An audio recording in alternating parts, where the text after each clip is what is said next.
Hey everyone, I'm Jen. Welcome back to my channel, or welcome if you are new here. Today we are talking about my end of May wrap-up. I will leave my mid-month wrap-up down below if you haven't seen that yet. Go ahead and check that out. But we are going to get started with the end of the month.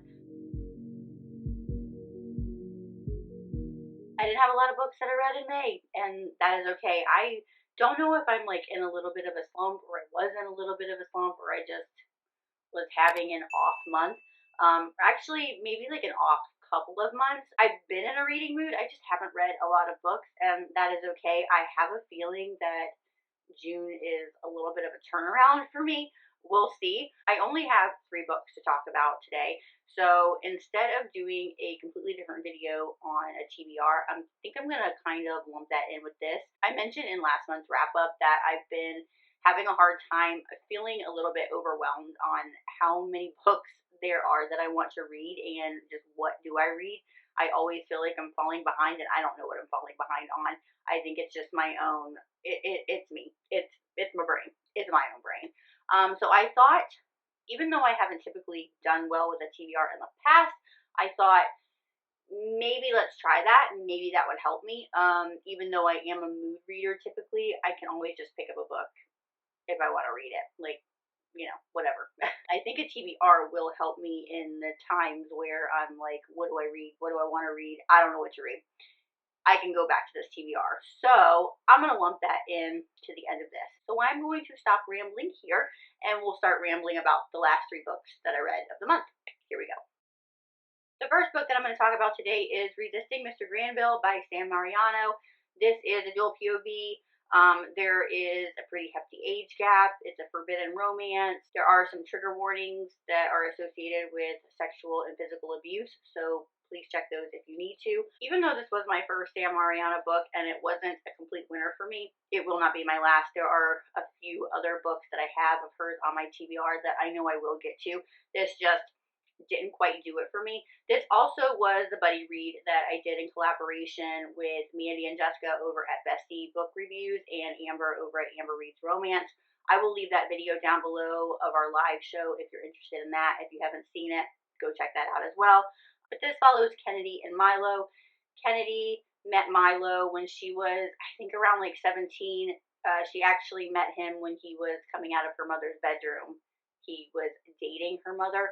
We find out that's not really the case later on, but they have a bit of a connection. There was a chemistry there. Cut to about a year later, she's now 18, and she's showing up at Mr. Granville's house to help one of his sons. She is going to, well, there is a bit of fake dating aspect here. She's helping the son to win the girl of his dreams by fake dating. Now, there is definitely some chemistry between these two. It is a huge slow burn. I'm not really going to go into too much detail on this. I mean, we discussed this for almost an hour over on our buddy read. It was weird. I felt like it was way longer than it needed to be. There were some scenes that just didn't need to be there. There were also some twists and turns that, although made for a really good read, like, just again didn't make sense. It's not. I don't think that there's going to be a follow up to this. It just didn't do it for me. It just really didn't do it for me. It has all the makings of exactly what I like with forbidden romance and that taboo and the angst and the slow burn and the age gap, and it was really great up until a certain point, and then it just completely fell for me. So because of that, I ended up giving this a 3.5 stars, and I gave it a 4 stars for spice because of content. Next up, I read Cora Reilly's new release, which is Dangerous Innocence. This is the first book in her new series. I believe it's the 4 Clover series. This is a forced arranged marriage. It's a mafia romance, an Irish mafia romance. This follows Aislinn and Lorcan. Aislinn is very much the epitome of an Irish Catholic good girl, and Lorcan is the boss of the Irish mafia in New York. Aislinn travels to the U.S. when her sister seemingly goes missing, and she deems herself responsible for finding her sister. Aislinn says that it is like really unlike her sister to not check in and not answer her phone after a certain amount of time. But as the book progresses, we see that that's not really the case. Her sister seems to not really care about responsibility. It's more of very self-centered and very, what is in it for me? I'm only looking out for myself. So I feel like Aislinn is kind of blinded by her sister's actions, which gets a little frustrating in the book. She keeps putting herself in danger to find someone who really just, it doesn't look like who could care less. So she travels to the US determined to find her sister. She just knows that something is wrong and she's got to find her sister. But in doing so, she puts herself right in the path of Lorcan, who is a part of this mafia, and it is a very well-known mafia. They are very dangerous. Don't put yourself in the path of dangerous people, but she does. To get the whole innocence thing, I mean, it is prevalent in a lot of the books that we read. Sometimes it can be taken too far, and I feel like it was taken too far a little bit in this one, because, you know, you can still be very innocent and naive and still know that maybe the area that you're about to embark on in a new country, in a new town, is not the best area of town that you should be in, and maybe keep your guard. So she definitely puts herself in some really shady scenarios. And for that, I think that I connected with Lorcan more than I did with Aislinn. I really appreciated the fact that even though he's this big, tough mafia boss, he had this really amazing sense of family. Like he was able to separate the two. And I really enjoy that in my mafia men, where they have a really good sense of family, but they know that, you know, I have two different facades, right? Like, I'm going to put my mafia boss on, now I'm going to put my family man face on, or whatever. So I really liked that. Again, I connected with him a little bit more. The more that we learned about Aislinn, and the more we learned about her sister, and the more Aislinn was still determined to help her sister, even though the things that we learned, it was a little frustrating. That was a little annoying. I do want to continue on with the story. I think one of the characters that I definitely was not a big fan of is going to be the main character in one of these books, so I'm interested to see how that is, if there's a redemption arc there, or what happens there. I do think that was a pretty decent start to a series. Do I think it is my favorite so far? No, but I definitely enjoyed it. I ended up giving this one a 3.5 as well, and I gave it a 2 stars for spice. And that brings us to the last book that I read for this month, which is Before I Let Go by Kennedy Ryan. Oh my. I definitely ended the month off on a wow. I mean, this book. Listen, you know how you'll hear about a book or an author, and it's just a constant, that's all you're seeing. It's just a constant hype of whatever it is. And you start to think, you're curious, but is it overhyped? Is it going to be one of those things that is overhyped and it didn't live up to that hype for me? I'm not saying that's what this was. I'm saying I was almost scared to read Kennedy Ryan. I've wanted to read Kennedy Ryan for a really long time. Obviously, this is my first book by Kennedy Ryan, but I wanted to read kind of like a standalone. Like, I didn't want to go right into the Grip trilogy. So I knew I wanted to pick a standalone. Definitely picked right. This book was just, it was absolutely amazing. It's a dual POV. It is a second chance romance. There is a bit of grief and loss and healing that goes into this. If you do have any trigger warnings around grief or loss, maybe check into that before reading this, but such a powerful story. This follows Yasmin and Josiah.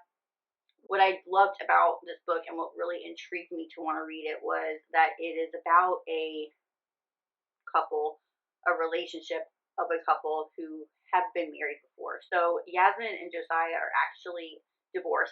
They've been divorced for about 2-ish years when the book really starts. We don't really know the story of how and why they fell apart. We just know that they did. But it looks like they're doing a really good job of co-parenting their 2 kids and running a successful business. They own a restaurant and are looking to expand that restaurant. So I mean, they are in communication with each other quite frequently, and it seems like they're doing a great job with that. But this book was just so much more. I mean, the story between these two, it floored me.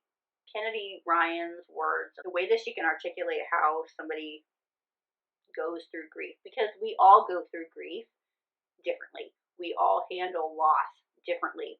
And you see that between these two. There is something very traumatic that these two went through, but they went through it in completely different ways. And neither way was wrong. Neither way is the way that we're supposed to. Like I said, we grieve and we heal differently. So neither one was doing it the right way or the wrong way. It was just they were doing it different. But also, Kennedy Ryan does such a beautiful job of representing mental health and the stigmas that go around it. Healing is a journey, and although Yasmin and Josiah take two completely different paths, you can't help but root for these two to want to find their way back to each other amongst everything that they've been going through. And I also think this is why the spice was just that much better, because you ultimately felt these two. You could feel the pain, you could feel the angst, you could feel the need, and you could feel the confusion. So, I mean, it's just, I loved it.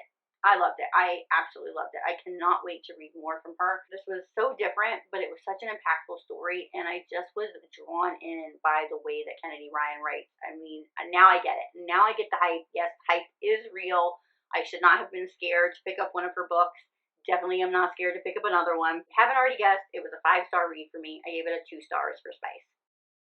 So those are the last of the books that I've read in May. Let's go ahead and do my little wrap up that I normally do, and then we'll get into a little bit of a TBR, shall we? Alright, so my May favorites. I have Waitlist by Candy Steiner, Good Gone Bad by Gianna Darling, Dangerous Innocence by Cora Reilly, and Before I Let Go by Kennedy Ryan. My most surprising, but not really, was Before I Let Go. I think it was just surprising that it lived up to the hype, but like not really. And my biggest letdown for the month is Resisting Mr. Granville. Alright, let's get into my TBR for this month. There are quite a few new releases that are coming out in June that I am really excited for. I am not going to get to all of these, but it makes me want to get rid of some other things on my TBR. So that being said, I definitely want to finish the books that are out for the Salacious Players Club. I still need to read Mercy, which is Maggie and Bo's story, and I need to read Highest Bidder, which is Ronan Cade's story. Yes, please. And I want to get these out of the way this month because next month her new book, Anti-Hero, is coming out, and it is a brand new series, and I just want to have these out of the way. That being said, I don't know what is wrong with me, but I still have not read Powerless.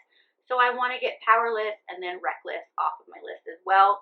I love this series, so what am I waiting for? I also want to get to Emily Henry's new book, Happy Place, but before I do that, I need to read Book Lovers.